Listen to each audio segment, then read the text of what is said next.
Assalamualaikum warahmatullahi wabarakatuh. Halo teman-teman, di sini saya akan menjelaskan mengenai etnografi studi tentang manusia dan kebudayaan.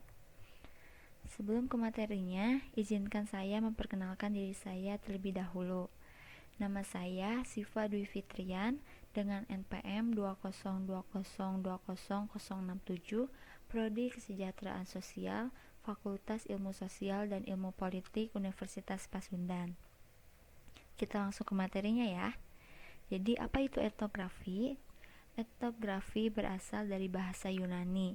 Ethnos berarti orang, graphein berarti tulisan. Jadi etnografi itu tulisan orang, atau bisa diartikan sebagai tulisan atau laporan tentang suatu suku bangsa yang ditulis oleh seorang antropolog atas hasil penelitian lapangan.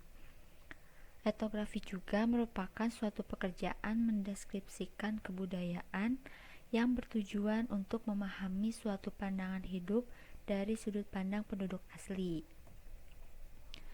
Yang selanjutnya ada ciri-ciri. Jadi ciri-ciri etnografi itu ada 3. Yang pertama holistik, kedua semiotik, dan ketiga kritis.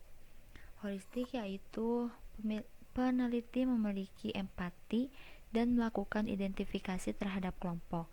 Mereka harus bisa hidup seperti orang lokal. Misalnya, di daerah tertentu sedang menjalani ritual. Nah, seorang peneliti etnografi ini harus bisa mengikuti rangkaian acara dari awal hingga akhir layaknya penduduk lokal di daerah tersebut. Tujuannya itu agar sang peneliti bisa memahami makna budaya yang akan mereka teliti. Yang selanjutnya ada semiotik. Peneliti memeriksa bentuk simbolis yang digunakan oleh orang-orang dan menganalisisnya sehubungan dengan seluruh budaya yang berkembang dalam suatu kelompok. Jadi peneliti itu harus bisa menganalisis simbolis-simbolis dari budaya yang mereka teliti. Yang ketiga ada kritis.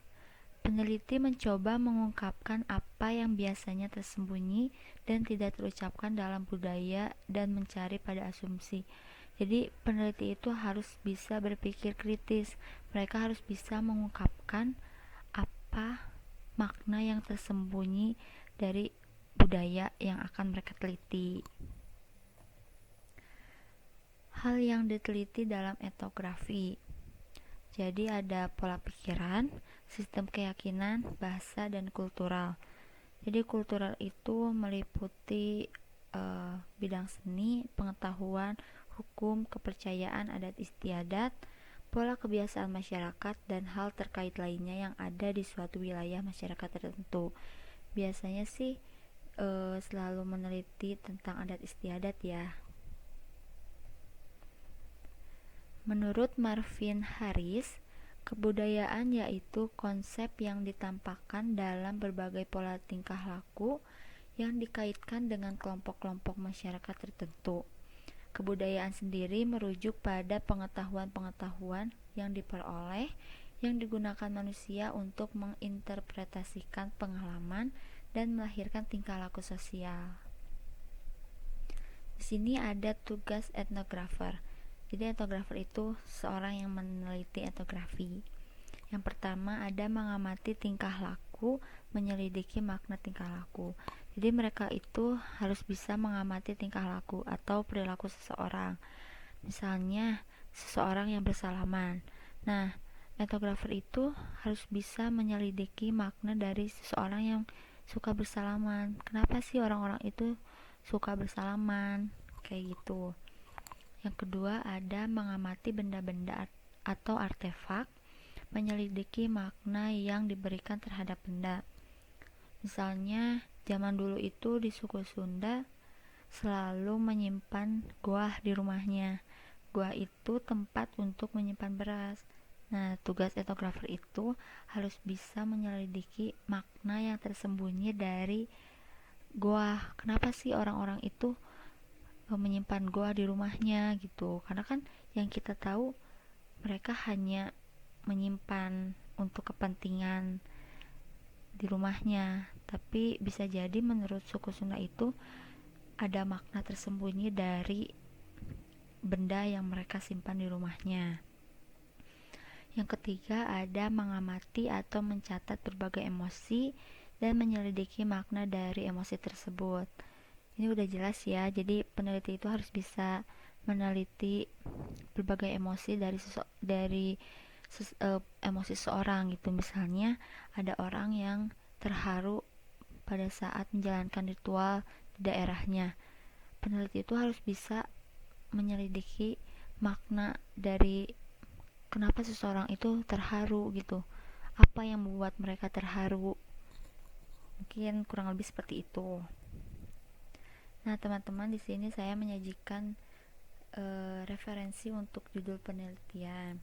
Jadi kalau misalkan teman-teman ada yang berminat untuk melakukan penelitian etnografi, ini mungkin bisa jadi referensi untuk teman-teman semua. Nah, untuk apa sih etnografi? Kenapa kita harus mempelajari etnografi? Apa manfaatnya? Yang pasti bermanfaat ya, karena kalau misalkan tidak bermanfaat, gak mungkin kita harus mempelajari etnografi. Manfaatnya yang pertama ada memahami manusia melalui deskripsi kebudayaan, yang kedua menginformasikan teori ikatan budaya, yang ketiga memahami masyarakat yang kompleks, dan keempat memahami perilaku manusia. Jadi udah jelas itu bermanfaat untuk kita, selain menambah wawasan tentunya. Nah teman-teman, ini sumber dari materi yang saya buat. Jadi untuk teman-teman apabila ingin mencari materi lebih dalam, bisa mencari di sumber yang saya kasih di sini. Alhamdulillah teman-teman, materinya sudah beres.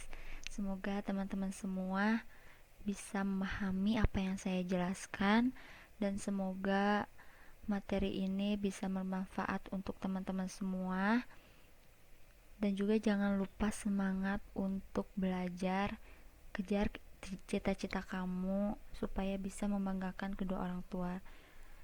Mohon maaf apabila ada kata-kata yang kurang berkenan dan penjelasan yang kurang dimengerti. Sekian dari saya. Wabillahi taufiq wal hidayah. Wassalamualaikum warahmatullahi wabarakatuh.